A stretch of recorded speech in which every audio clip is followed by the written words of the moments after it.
Hi there, I'm Mrs F, and this is my lesson on the Reichstag Fire, the Enabling Act, and the removal of other opposition. Although I'm focusing on the Edexcel specification, you'll find that a lot of the content is also relevant to other exam boards.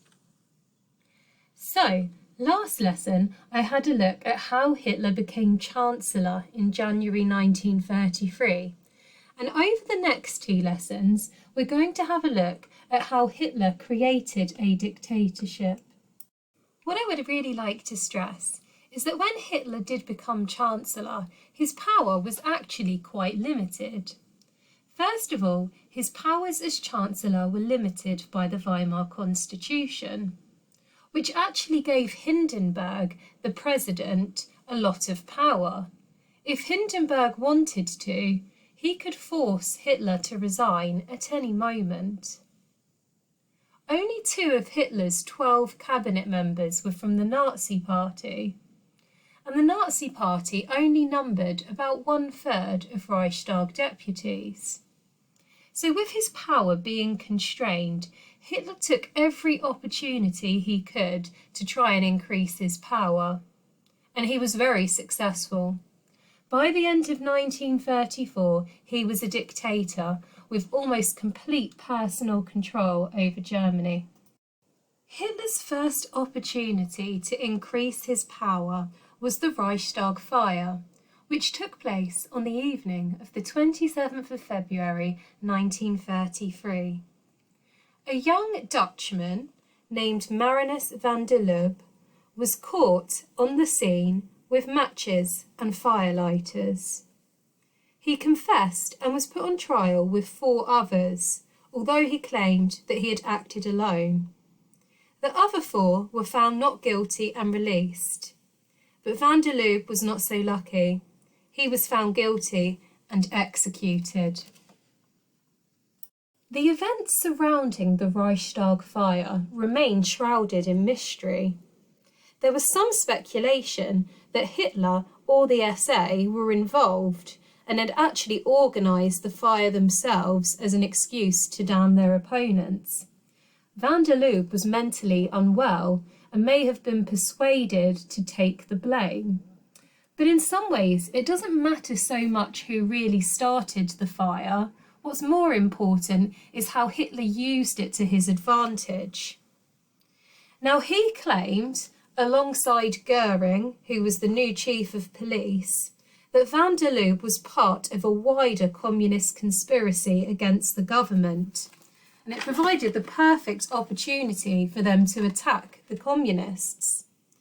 4,000 communists were arrested on the night of the Reichstag fire, and the following morning Hitler used the fire to pressurise Hindenburg into declaring a state of emergency. So as long as Hindenburg supported him, Hitler could now use decrees to govern Germany. Hitler then issued the Decree for the Protection of the People and the State, and this gave him powers to imprison his political opponents and ban the communist newspapers. So as you can see, the Reichstag fire was very important in helping to increase his power. Feeling emboldened, Hitler then asked Hindenburg to call an election for the 5th of March 1933. He persuaded Gustav Krupp and other industrialists to bankroll the Nazi campaign.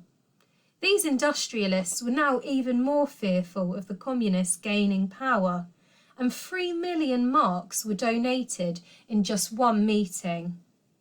It was a very bloody election campaign. Violent clashes led to 70 deaths.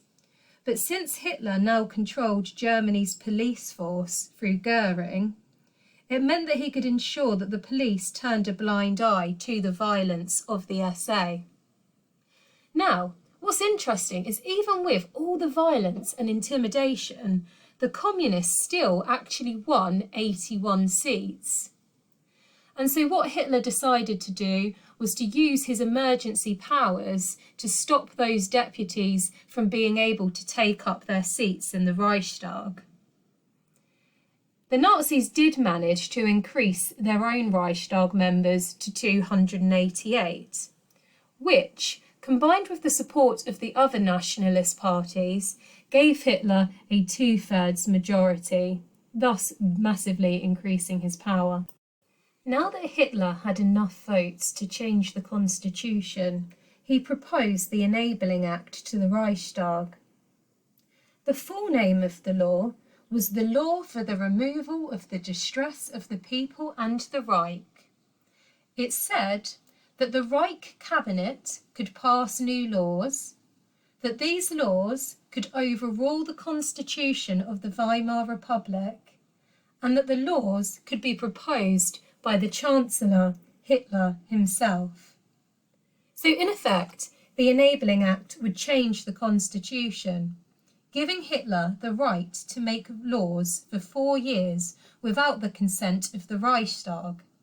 Now clearly, Hitler was expecting opposition, so he used the SA and the SS to intimidate his opponents. The SS was stationed all along the corridors of the building in which the vote was taking place, whilst outside a mob of the SA chanted threatening slogans like "Give us the bill" or else fire and murder.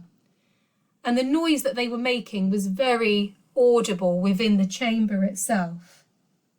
So on the 24th of March 1933, in the absence of any communist members, and with a lot of the Social Democratic Party members being absent because of electoral violence or because they'd fled the country, the Enabling Act passed by 444 votes to 94, with the support of the Nazis, the National Party, and the Centre Party.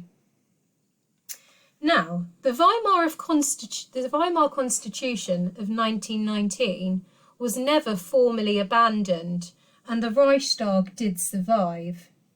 But since the Act was renewed in 1937, the Enabling Act marked the end of democratic rule and the unofficial end of the Weimar Constitution.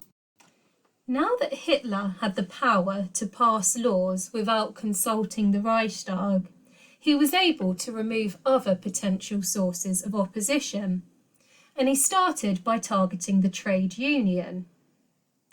There had been, for quite a long time, strong links between the trade unions and the Communist Party, and Hitler believed that if communists amongst working men were able to control the trade unions, then these could be used to undermine the government, for example, by organising strikes.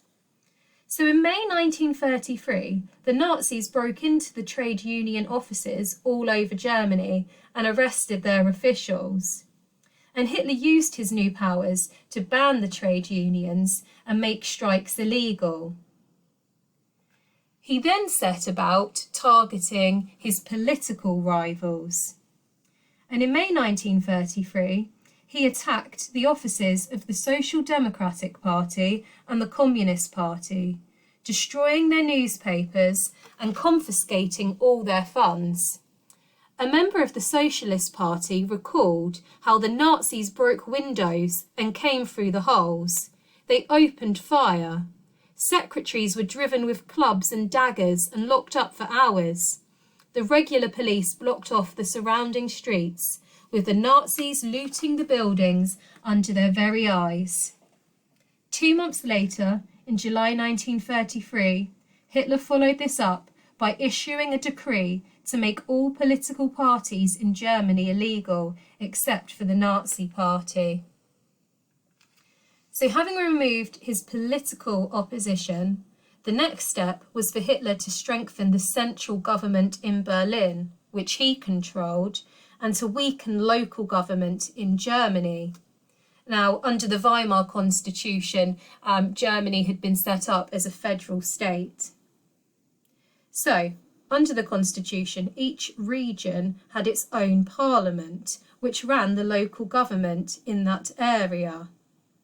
So what Hitler did in January 1934 was to abolish these local parliaments and instead put governors appointed by him into their place. So, by the start of 1934, Hitler had made Germany a one-party state, where any opposition was rounded up and sent to concentration camps like Dachau, which you can see in the picture on the screen. And we're going to learn more about that in a couple of lessons' time. In our next lesson, we are going to look at how Hitler removed internal threats from within the Nazi Party by focusing in particular on the Night of the Long Knives. I'll hopefully catch you next week for that lesson. Goodbye.